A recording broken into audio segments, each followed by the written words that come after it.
Yes.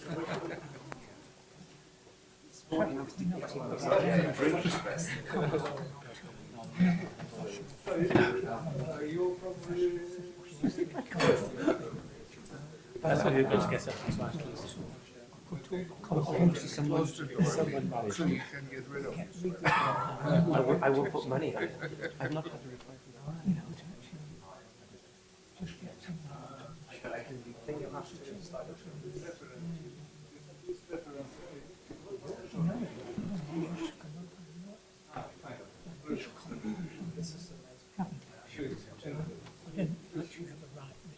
Into this businesses. Probably it should be included.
There was a program. There is a program.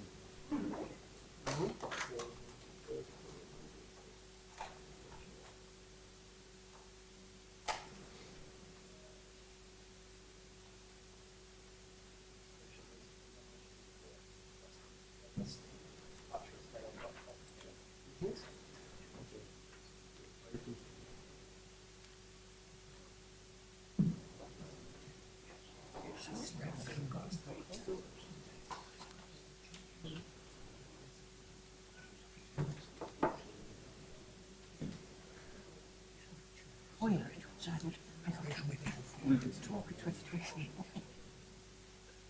What you here? Wait, what you mean?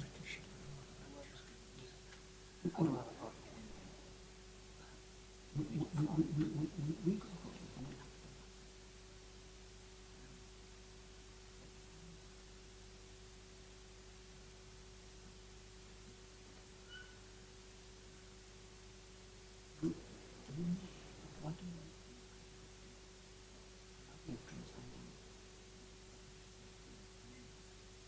You know where I met you in Wales? I know precisely where. Okay. Yeah.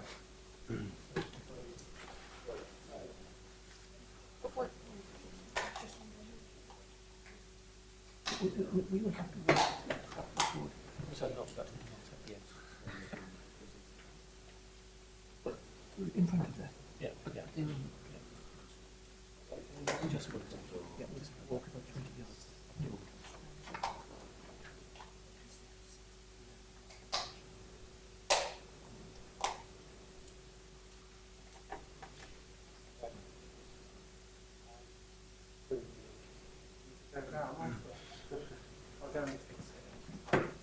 Okay, now we should better start.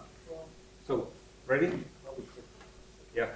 Okay, so the last speaker of this session is Mark Harmer from the place named Fresh, and he'll tell us something about spin interference and the Rashba Hamiltonian.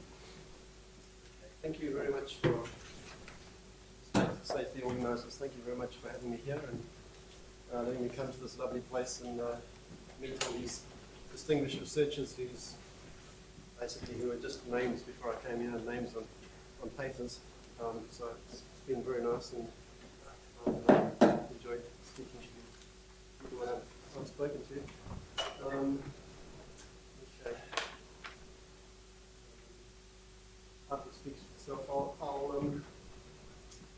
begin just by giving you a quick summary of what I'm talking about.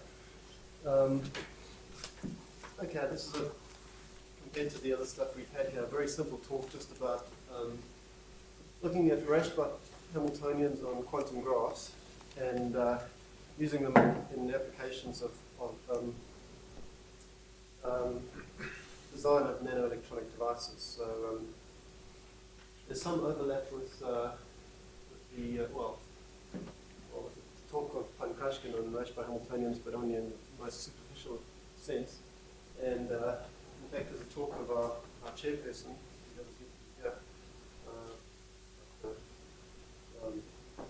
better. Just in terms of actually, if you can use spin to transmit information down wires, I mean that's sort of the basic assumption of this whole talk. But anyway, let me get on with it. First of all, I'll begin. Is your microphone on? No, I don't. There's no I microphone don't have a because microphone, but hopefully I'm going to get one just now. I have a bit of a blocked nose as well, which I'm sure makes it even worse. Anyway, hopefully I'll have a microphone just now. I'll begin with a short discussion of the Rashba effect and then its sort of application in one-dimensional quantum graphs. In particular, the Rashba effect on ring structures. I'll discuss this at some length and describe the spectrum and eigenfunctions and Green's functions for this type of system. Then I'm afraid I'm going to have to speak about boundary conditions again. I'll be looking at attaching my Rashba ring to some sort of non-compact graph, an n-terminal non-compact system, and describe the scattering matrix in some detail again for that.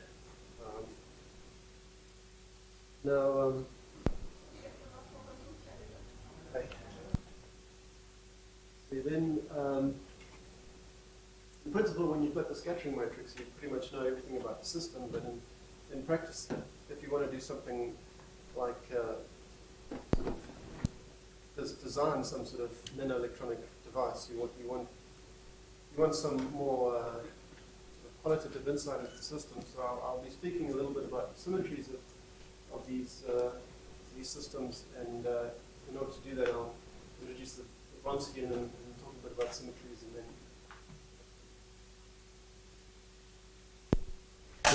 Okay. We'll see that there's certain really pretty obvious class of systems which lend themselves to being spin filters, and then I will basically do all this stuff on that system and give you some hopefully nice plots of the sort of polarization coming out of such an object and the flux or conductance. I'm not sure what the proper term is of these objects. Now, for me, one of the motivations of studying spin on graphs is really to have a look at multi-particle spin states on graphs, I should say metric graphs. I'm not looking at discrete graphs, obviously. So I will, time permitting, just spend a little while talking about some work I've done or some ideas I've had on multi-particle spin quantum graphs. It's quite a mouthful. Okay. So let me just say some words of introduction. First of all, I've been expecting someone to sort of address this throughout the workshop, but I suppose people have done it in, implicitly. I mean, first of all, what justification do we have for speaking about?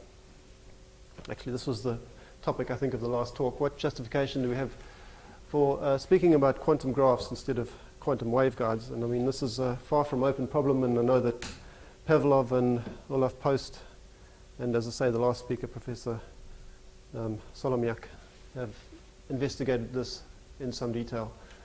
But anyway, granted that we can use quantum graphs as a model of quantum waveguides, one of the great advantages of such object is at least the finite quantum graph, perhaps with, I won't try and define what I mean by finite, but a finite quantum graph are in some sense completely solvable, so we can then go ahead and calculate all scattering coefficients for such objects, and this has the advantage of allowing us to make qualitative statements about whether such an object would be good to use as, say, a spin filter or not. I mean, they should always be taken with some caution, because obviously we can't really make absolute quantitative statements about how such an object would behave, but we can at least say, well, if you look at this parameter regime, you can expect to have a reasonable spin filter, and this is what I'll be speaking about today. Okay. That was... Okay, I should mention some of previous work in this area.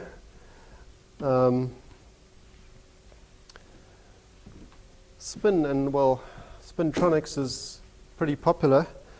I think pretty much all the physics papers that I've seen in this area mention the paper by Datta and Das, not the same Datta, who proposed a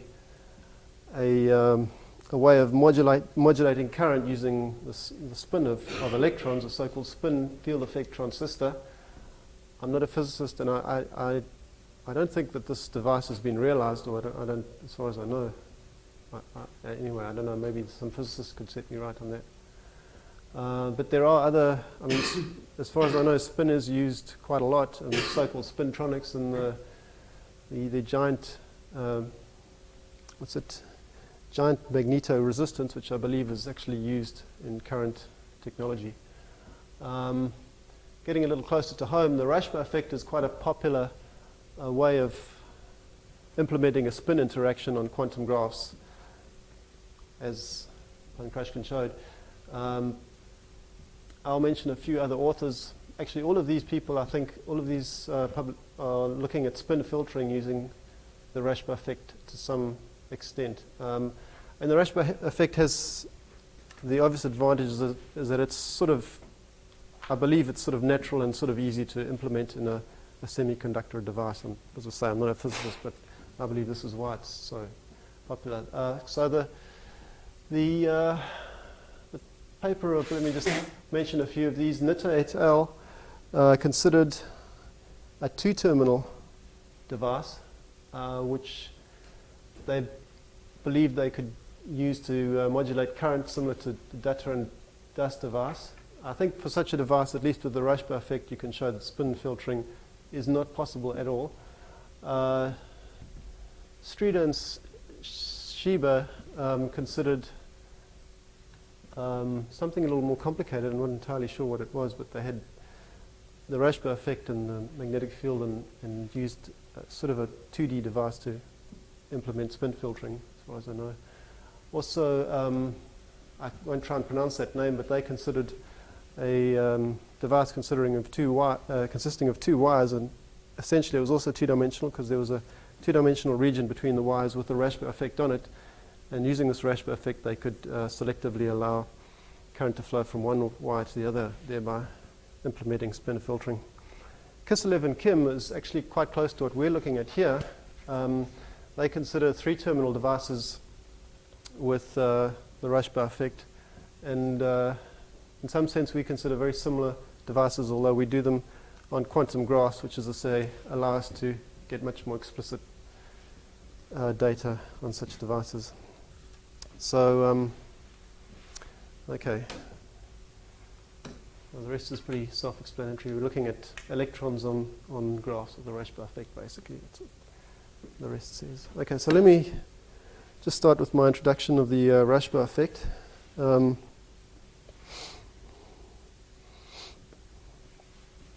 So the Rashba spin orbit Hamiltonian only occurs, I'm told, when you have structural inversion asymmetry, which I don't know what exactly that is, but if you do, then you have this sort of Hamiltonian appearing, where, of course, sigma is the vector of Pauli spin matrices, and this is a momentum vector. And n is so the Rashba effect is essentially happens in two-dimensional electron gases, and n is a normal vector to the two-dimensional gas. In our case, the normal is always going to be the z vector, so we're always working in the xy plane. And just to set notation, these are the Pauli spin matrices. I've already said that ID will be the 2x2 unit matrix, and alpha is just the Rashba coupling, so the strength of the Rashba effect. I'm going to want to look at this effect in a ring. So let me write this Hamiltonian in polar coordinates. I get something like this, where these are sigma r and sigma theta, and then basically, so the next step, I have to sort of wave my hands. You can find the details in some physics papers, but you can convert this essentially two-dimensional Rashba Hamiltonian. You basically get rid of this radial dependence, although actually this term is still going to. This term will actually still survive. It'll the justification for that is probably a little complicated. So what I do is I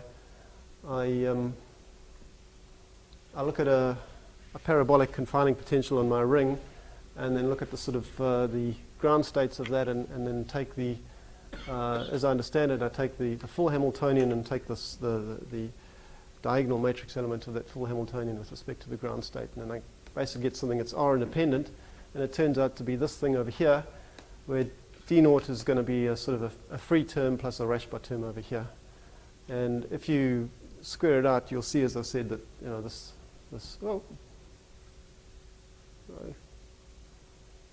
term here will still survive. But anyway, that's so important. Okay.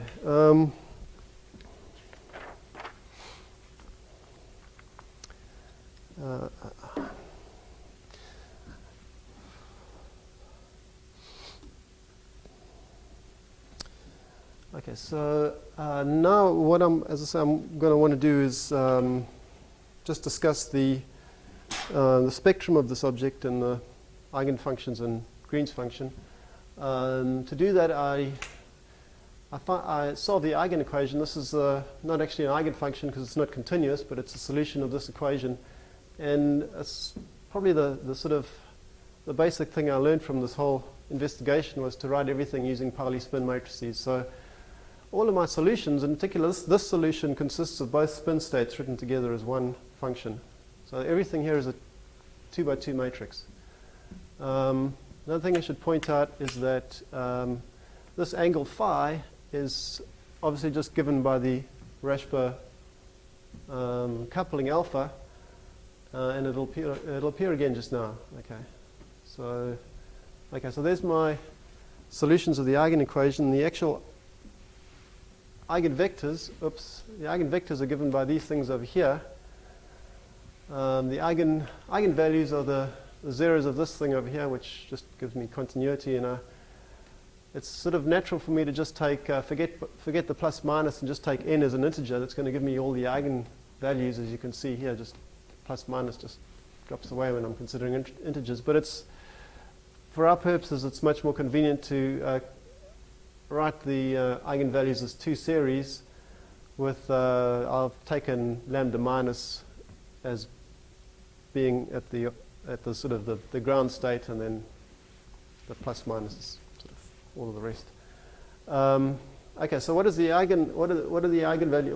spectrum look like? Well, it's perhaps not so surprising that with the Rashba Hamiltonian you always get multiplicity 2. So you in the sort of normal spin state you're going to get multiplicity 4. The Rashba Hamiltonian splits that, and I get multiplicity 2. So each eigenvector lambda plus minus is spanned by each eigenvalue is spanned by the eigenspace is spanned by these two eigenvectors. And there's a sort of a splitting in energy that happens Where is it gone? Okay. So you can see, for instance, I'll speak of this as the spin up state and the spin down state. I'll justify that just now. You can see, for instance, that with the spin up state, the left going and the right going spin up state eigenvectors have got different energy because the left going here corresponds to lambda plus n, and the right going corresponds to lambda minus n. So there's a splitting in energy between left and right going. Okay, so what do these spin eigenstates look like?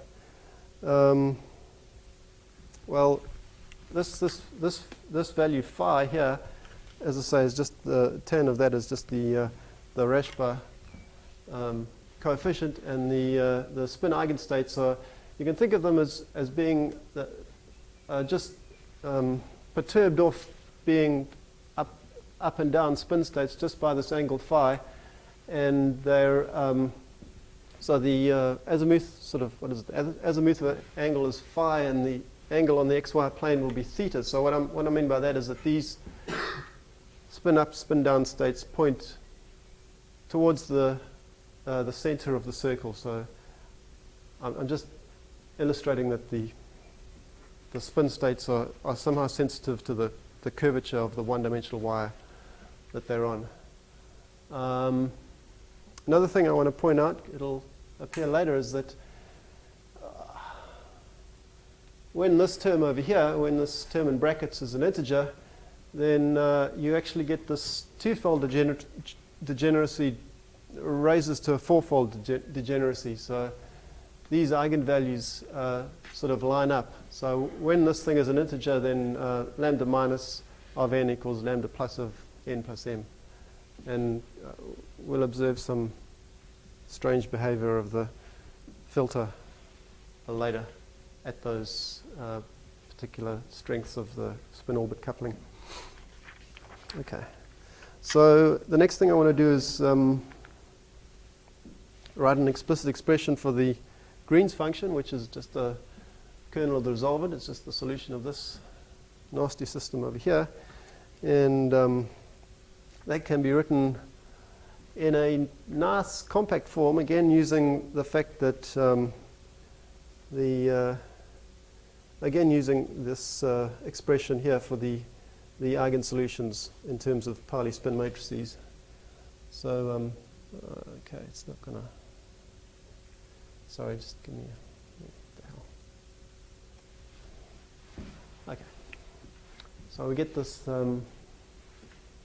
Okay, so this is the expression that I'm going to use in the rest here.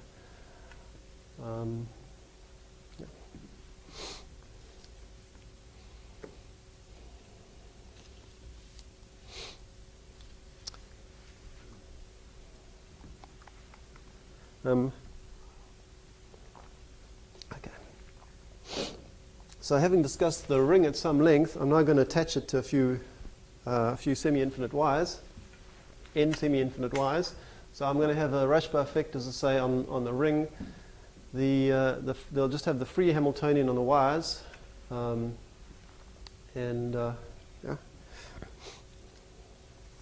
You can't really have a Rashba effect on the wires because, well, you can, but it doesn't make sense. Okay. So as I say, we'll have the free Hamiltonian on the wires, just the second derivative operator, and I'll write the spin states in terms of the sort of a Pauli spin matrix, just the identity matrix. And I should mention that the orientation of these semi-infinite wires is obviously completely dependent on how you embed them in the xy plane. So the when you speak about making spin measurements on these wires along the x or y axes, you've just got to show some small caution, but nothing too serious. Okay, the boundary conditions at the connections. First of all, I'll assume that no two wires are attached at the same point. Just makes just a technical restriction, and so if I assume all my derivatives are outward going, and I number the edges so that phi 2 and phi 3 are on the ring and phi 1 is on the infinite wire, I'm going to have these sort of boundary conditions. So in particular, the wave function will be assumed to be continuous on the ring, and there'll be some coefficient beta of sort of coupling between the wire and the ring. And so, I mean, okay, well, I think what I want to point out here is that there's basically I'm modeling each of these junctions as T junctions. What I mean by that is that there's a symmetry between the phi 2 and phi 3 are basically on the same footing, and phi 1 is on a different footing. And in fact, this is perhaps a little bit of an aside, but these boundary conditions, if I take these boundary conditions and just consider the vertex in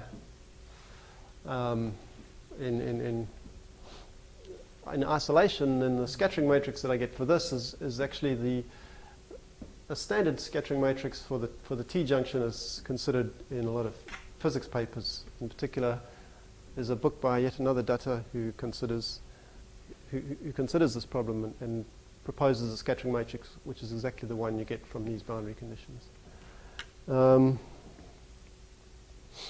Okay, so there's another thing I want to mention, which is that in these boundary conditions, you'll see that there's no mention of any magnetic term in the derivatives, which is what you'd normally expect for boundary conditions with a magnetic field. That's not to say that these aren't self-adjoint. These are still self-adjoint boundary conditions. The point is, because I'm assuming continuity on the ring, there's no need to include any magnetic term in the boundary conditions. So first point is that these boundary conditions are self-adjoint.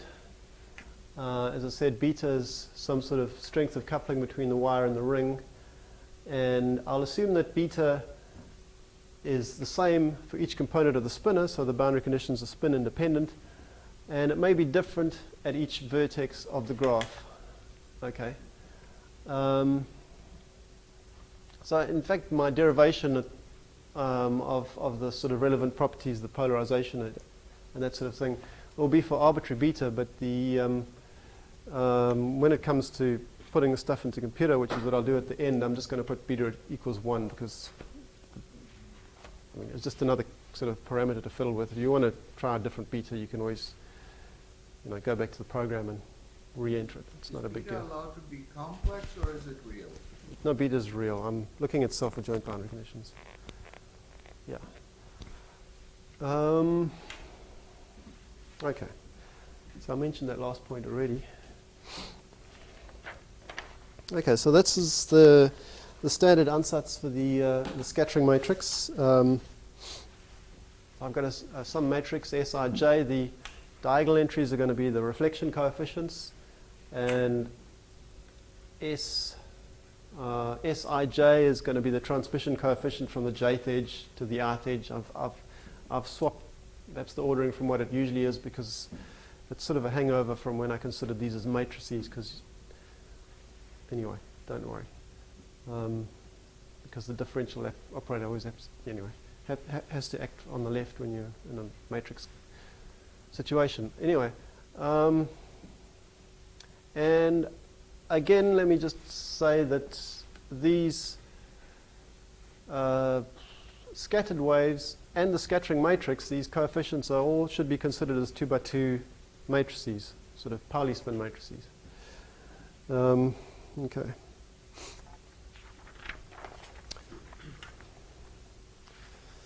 Okay, so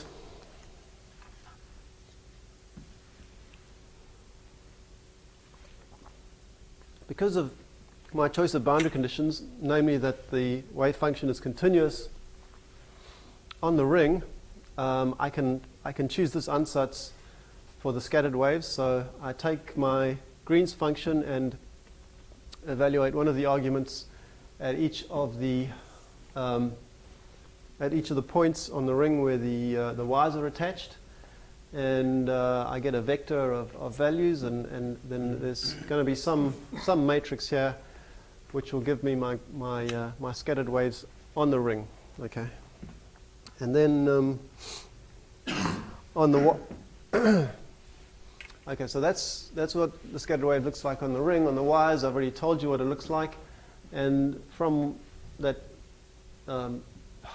form, we can write out the value of the scattered waves at all of the points of attachment, and the derivative at all of the points of attachment, and likewise defining a matrix in terms of the Green's function. I can it's just a tautology that the scattered wave on the ring at each of the points of attachment is just given by this sum over here, and from the fact that the jump and the derivative of the Green's function is unity, the derivative, the jump and the derivative of the scattered waves is just going to be given by my matrix Aij. So what I've got here is I've got two equations, because this thing is equal to this thing, and this thing is equal to this thing, up to some constant beta, which is just my coupling between the wire and the rings. So there's a beta there's a beta in here somewhere, which I haven't written down. So I take these two equations and I eliminate the matrix A, and that gives me the standard form for the scattering matrix, which looks like this. So this beta is just going to be a diagonal matrix of coupling constants at each of the wires. G is the matrix from the Green's function, and so maybe the strange thing for me, this is quite a sort of a familiar ansatz in the physics literature for the scattering matrix. I don't think it's ever used in quite this context, but anyway, perhaps the strange thing for me is that this only works for this relationship between the scattering matrix and the Green's function is only going to work for a very restricted class of boundary conditions. In particular, you need at least that the wave function is continuous on the ring, otherwise this doesn't make sense, because the Green function is continuous on the ring. In fact, I'm not entirely sure that those boundary conditions might even be the most general in which this ansatz works. But that's an aside. Okay, so we know a lot about the scattering matrix. We can write it down. It's actually it's a fairly nasty matrix. It's an n by n matrix where all of the coefficients are 2 by 2 non-commuting matrices, and we'll see that a little bit later. That's can be quite nasty, but so in principle we know everything about the system, but in practice we want to tease out some more of the qualitative features of it, and we'll do that and so that we can say whether it'll make a good spin filter, and we'll do that by looking at some of the symmetries. In order to do this, we have a look at basically the Vronsky on the graph. So at this point I'm going to draw something.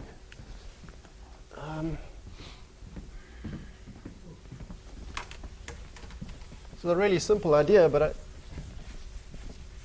it doesn't. It's used occasionally. So I've got some graph,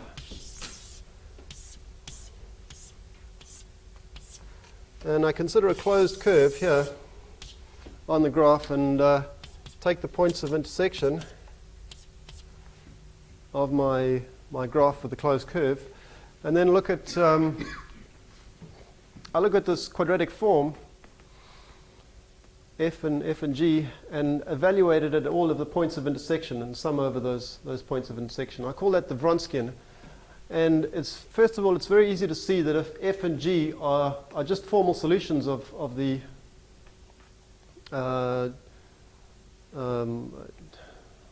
eigenvalue equation for the same value of k, that first of all, this locally it makes sense. Okay, what I mean by that is if I move this line here to another point, I'll still get the same value for the Vronsky. If I start moving it across a vertex, then all sorts of bad things can happen. But if I furthermore assume that these functions are not just locally eigenfunctions, but are eigenfunctions which satisfy my self-adjoint boundary conditions, then this thing works even if I move across vertices, and in fact it'll be 0.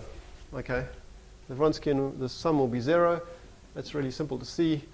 I mean, you can see it by just sort of contracting it to a point. It'll be 0. Okay, so that's a nice way of calculating symmetries. For instance, if I just look at, or I should say, it's a nice way of finding symmetries of the scattering matrix if I know symmetries of the Hamiltonian. For instance, if I just take the Vronsky of two scattered waves, by the way, sorry, I didn't define what this D is. So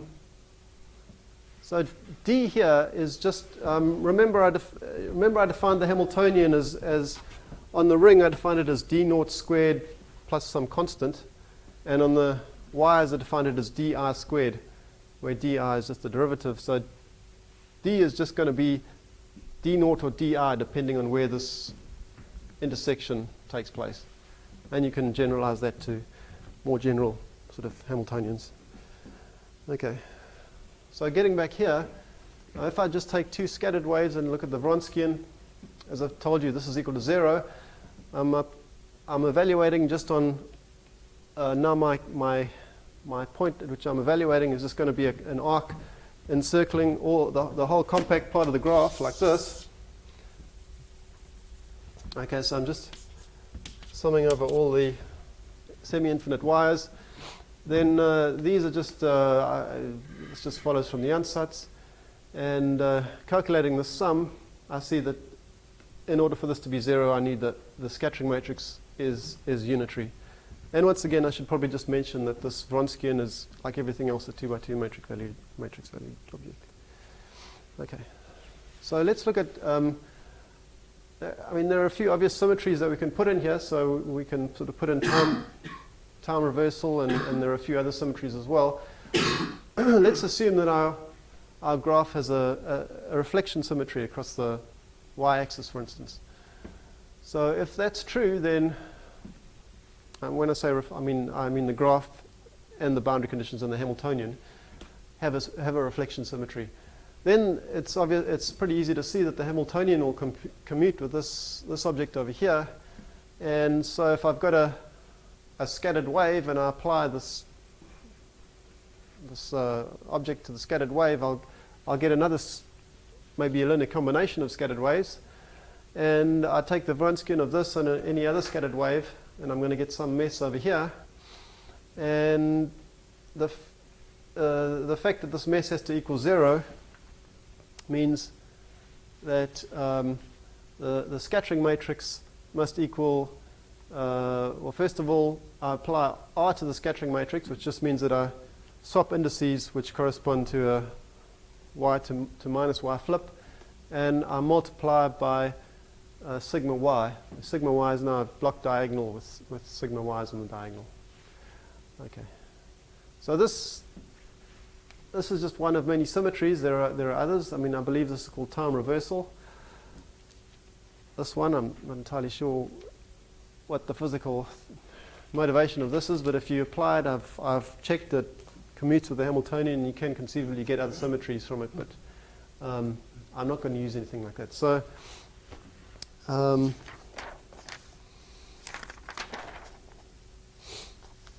okay. So using that, we'll study actually a specialization of our original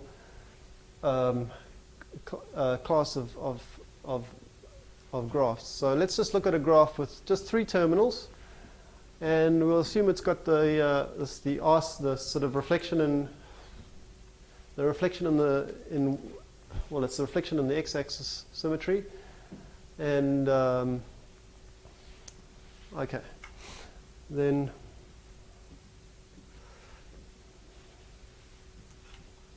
okay. So as I said to you, the components of the scattering matrix should be considered as 2x2 matrices. So I'm going to decompose this in terms of the Pauli spin matrices. So I've got this term here should have an ID in front of it. So it's actually some scalar multiplied by the identity matrix, and then I'll decompose with the other Pauli spin matrices. And then it's not too difficult to see that the I'll call it the flux. Some people call it conductance and all sorts of other things. The flux from the jth terminal to the rth terminal is just this thing over here, which just says I'm just taking all the square norms of all I mean, this is just it turns out to be the same as all the square norms of the 2x2 matrix, which is Sij. And the polarization from the jth terminal to the ith terminal in the alpha axis, so this is just the sort of expectation of spin. If you measured the spin on the alpha axis, what sort of expectation do you have? And it comes out to this thing over here. So for instance, if alpha is the z-axis and everything is, sorry, no, that's not a good way to describe it because these are all written in some funny notation. Okay, anyway, it comes out to that. Okay, so if I have my symmetry, I'll call it calligraphic R symmetry. That means that the scattering matrix satisfies this, which in terms of the components that I gave you earlier means that it satisfies this equation, where, as I say, R just permutes indices according to when I have reflection to the z-axis. Then we see that what this means is that okay, let me draw you a picture. I'm not sure that this particular result can't be derived in some easier well, this is fairly easy when you've done it, but maybe you won't agree with me, but I'm not sure what I'm going to tell you can't be derived in an easier way, but still it's a useful way of looking at things, perhaps when they get a little more complicated. So this thing over here is the polarization measured when you go from the first terminal to the second. So this is terminal 1, this is terminal 2, this is terminal 3. This is what I had in the previous picture. So this is the polarization in the x-axis. So if I have some undefined sort of spin state coming down here, then the polarization in the x direction that I measure over here will be the opposite of the polarization in the x direction that I measure down in 3. It'll be, if I measure the polarization in the y direction, it'll be the same on those two edges.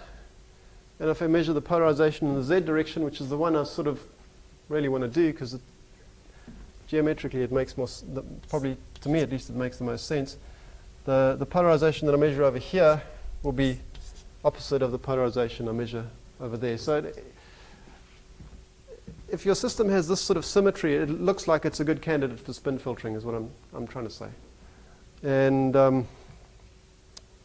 so that's what we're going to do. We're going to consider this 3x3 object and calculate the scattering matrix. So I just want to say a few words about actually doing this calculation. It's been a great computational help for me in all the previous slides to use these Pauli spin matrices everywhere, but now when I get to the point of calculating the scattering matrix, it's sort of nasty because I've got a 3x3 matrix, but each of these matrix coefficients is a 2x2 matrix, and they don't necessarily commute, so I have some difficulty when I want to calculate determinants and all that sort of business. So in fact, with a little bit of work, you can write the S matrix, you can take off a conjugation by unitary, and it comes out to this form. So this is I'm just applying the expression for the scattering matrix which I had earlier and the expression for the Green's function which I had earlier. In fact, this term over here is sort of straight from the expression for the Green's function. Now these matrices are nice because they do commute. All the coefficients commute there because the only Pauli spin matrix that's appearing is sigma z. So I can basically do this on Maple, which is what I do. And then I can worry about U and U star later. And with a little bit of work, I mean, it's not that easy. First of all, it's a fortunate happiness that the determinant of those matrices that I had on the previous slide is a complex scalar, so everything comes out quite nice. This nasty matrix U, which doesn't commute with everything because it has more than sigma z in it. It has the other Pauli spin matrices as well. This other matrix U, with a little bit of work, you can show that it does nothing to the flux at all, and it just introduces a multiplicative term, sigma cos phi, so just depending on the strength of the Rashba coefficient over there. Yeah, okay, I mean, it's actually it's a reasonably tedious, but in this nice case, it's a doable computation. Okay, so with a little more work, these, another thing perhaps that no one has stood up and complained about is that these Zs here are actually all 2 by 2 matrices, because Z is a Pauli spin matrix, whereas this thing on the left is a scalar. But it turns out, again, this all makes sense. You know, it involves a bit of algebra, but I can assure you it makes sense. So anyway, getting rid of those Zs and writing them in terms of causes and sines and all that sort of business. Again, you need maple, and you can show that you get this and this for the, this is the measured expectation of spin or the polarization, and this is the flux. The only thing that I had to do actually was I had to manually remove a term of cos kappa plus minus pi from all those expressions. I mean, I sort of did it by hand, and so I was getting an extra cos plus minus pi, and then I just stuck it into maple. I just said divide everything through by these, and it worked. And I mean, these actually these represent the eigenvalues on the ring. If you remember correctly, the eigenvalues on the ring are the zeros of these functions. So this is just the sort of eigenvalues in the ring appearing. You need to get rid of them, otherwise you're going to get nasty numerical singularities appearing.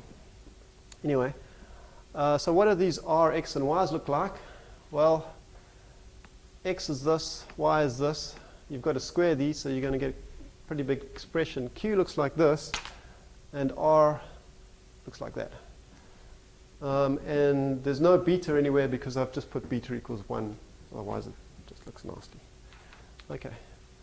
Okay, so the first thing, you say, well, that's a big mess. I mean, do you even know if it's right? Well, I mean, I did everything fairly carefully and about 3 times, so I'm pretty sure it's right.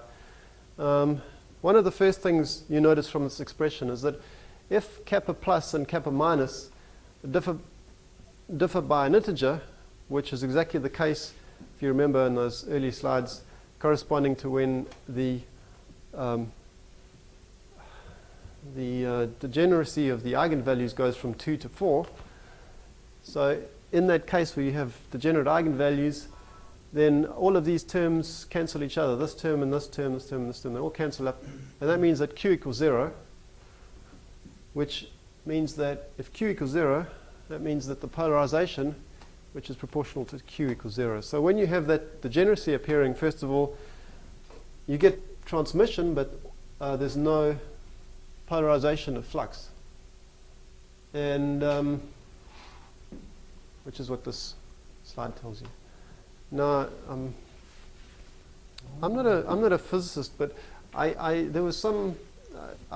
asked a physicist why this happens, and I was told that because there's a sort of effective flux quanta through the ring and the integral number of effective flux quanta, but it didn't really make any sense to me. I mean, I could see how that could affect the overall flux through the ring, but not the polarization, which is the difference between flux in the up direction and flux in the down direction. So I've concocted an explanation which to me sort of also is hopefully proof that I haven't made any major mistakes, which is basically in terms of gauge transformations on the ring. If you do a gauge transformation, then the Hamiltonian on the ring just becomes a free Hamiltonian with some energy shift. And we see that when all the spin interaction is going to be concentrated on the boundary conditions. And so we see that when we have this value of the Rashba Hamiltonian, we have an integer multiple, then the boundary conditions, these boundary conditions which give a spin interaction, they become spin independent. So basically if you have spin up going through the system, it'll just stay spin up the whole way through. So there's no possibility of any spin polarization because, I mean, yeah, it's not, there's no, yeah.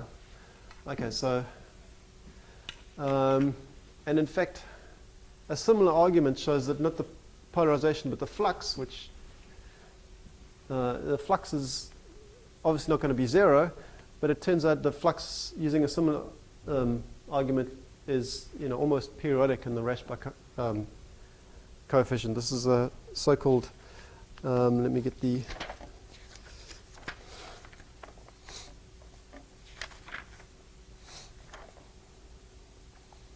yeah, the Aharonov-Bohm oscillation in the Rashba effect. Okay, so I've included some plots of the conductance and the, so T is the total conductance from the first to the second terminal, and P is the polarized like I said, sorry, did I say conductance? I meant flux. T is the flux from the first to the second terminal, and P is the polarized flux from the first to the second terminal in the z-axis. And I've already illustrated that the polarized flux from the first to the third terminal is going to be opposite of whatever it is the first to the second. So this device will act like a filter. Hopefully it'll put all the sort of spin up electrons into one terminal and spin down electrons into the other terminal. As long as, if these two curves if these two curves touch, then we'll get perfect polarized flux. But we'll see that actually doesn't ever happen, but it gets pretty close. I've stuck the Rashba coefficient at just 0.8. It doesn't really, the only thing I observed in terms of the Rashba coefficient is that the zero in the polarization, which I mentioned earlier. So this is pretty much halfway between two zeros. So it's the best looking plots, you could say. I've plotted the eigenvalues on the ring with little squares and triangles. So they come in pairs. They'll both be, the first pair will be lambda plus 1 and lambda minus 1, with this one will always be to the left of that one because this one is always less than that one, if you remember the formula. And the ground state will be off the left of the plot because it always happens to be, it's always a negative ground state. Okay. I think that's all.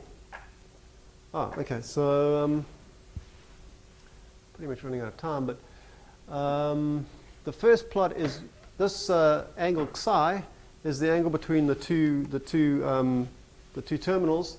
I'll look at it when psi is equal to pi over 2, and we'll see that polarization is maximum at odd and 0, pretty close to 0 at even lambda plus minuses.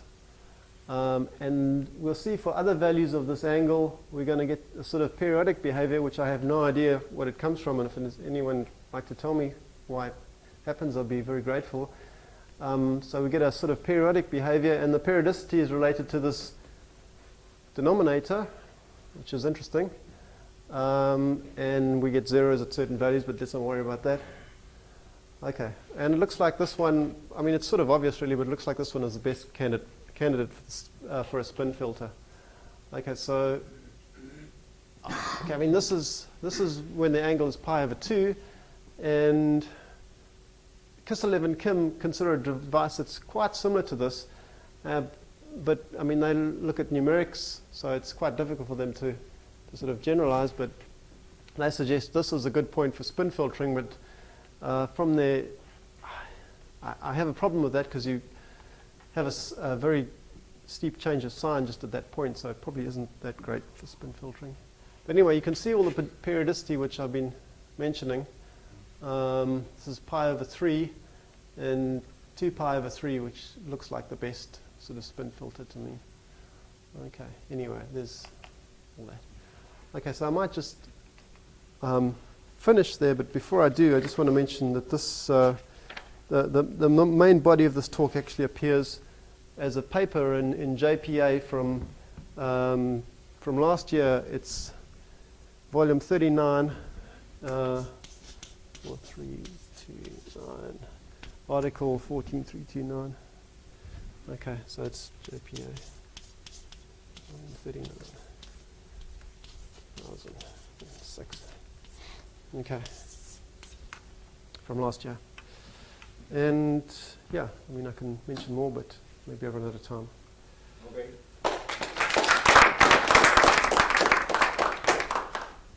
Questions, please? Yeah. You told that the eigenfunctions eigenspaces on the ring without attached ones are twofold degenerate. But when you attach the semi-infinite ones, this twofold degeneracy probably disappears, but fourfold remains somehow. Is it true or not? Because if you had twofold degeneracy inherited, then probably you can't say that polarization is non-zero. I'm not sure that there are any embedded eigenvalues, to be honest, because So the degeneracy is not inherited by the resonances, probably. well, yeah, I mean, I don't know what you mean by degeneracy of resonances. That's the only problem. Okay, But- maybe you can continue that. Are there any other questions?